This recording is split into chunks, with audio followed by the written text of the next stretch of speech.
സാദരമായിട്ടുള്ള നല്ല നമസ്തേ. Advocate Satish T Padmanabhan. ഭാരതത്തെ പരം വൈഭവത്തിലേക്ക് എത്തിക്കുക എന്ന ലക്ഷ്യത്തോടുകൂടി നരേന്ദ്രമോദിജിയുടെ ഗവൺമെൻറ് പ്രയാണം തുടരുകയാണ്. ലോകത്തിലെ മുഴുവൻ രാഷ്ട്രങ്ങളെയും അത്ഭുതപ്പെടുത്തിക്കൊണ്ട് ഭാരതം അമേരിക്കയോടൊപ്പം, ജർമ്മനിയോടൊപ്പം, ജപ്പാനോടൊപ്പം, ചൈനയോടൊപ്പം തദ്ദേശീയമായി വികസിപ്പിച്ചെടുത്ത ഹൈഡ്രജൻ ട്രെയിനിൻ്റെ ഉദ്ഘാടനം ഇന്ന് നമ്മുടെ പ്രധാനമന്ത്രി നിർവഹിച്ചു. ഭാരതീയരായ നമുക്കെല്ലാവരുടെയും അഭിമാന മുഹൂർത്തം. ഇന്ത്യയിൽ തദ്ദേശീയമായിട്ട് വികസിപ്പിച്ചെടുത്തതാണ് ഈ തീവണ്ടി. ലോകത്തിലെ ഹൈഡ്രജൻ ട്രെയിനുകളിൽ ഏറ്റവും വലുത്. മുൻപിലും പുറകിലുമുള്ളത് എനർജി യൂണിറ്റുകൾ.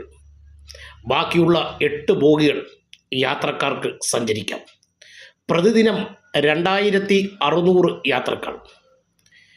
ജലത്തിൽ നിന്നും ഹൈഡ്രജൻ വേർതിരിച്ചെടുത്ത് അത് അന്തരീക്ഷ വായുവിലെ കാറ്റിൽ നിന്നുള്ള ഓക്സിജനുമായി സംയോജിപ്പിച്ചാണ് ഈ ട്രെയിനിൽ ഊർജം സംഭരിക്കുന്നത്. സാധാരണ തീവണ്ടികളിൽ കാണുന്നത് പോലെയുള്ള വലിയ ശബ്ദമേ ഇല്ല. പ്രകൃതിക്ക് അനുയോജ്യമായ തരത്തിലുള്ള ഒരു തീവണ്ടി. പരിസ്ഥിതിയെ മുറുകെ പിടിച്ചുകൊണ്ടുള്ള വലിയ ഒരു സംരംഭം.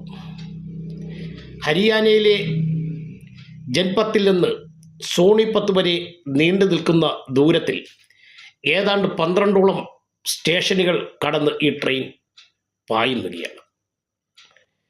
ഭാരതത്തിൻ്റെ വിനോദസഞ്ചാര മേഖലകളായ ഡാർജിലിംഗ് ഹിമാലയം, നമ്മുടെ നീലഗിരി താഴ്വര, കാംഗ്രേ താഴ്വര തുടങ്ങിയ പ്രദേശങ്ങളിലേക്ക് 35 ട്രെയിനുകൾ കൂടി ഓടിക്കുന്നതിനുള്ള തയ്യാറെടുപ്പുകൾ ഇന്ത്യൻ റെയിൽവേ നടത്തുകയാണ്.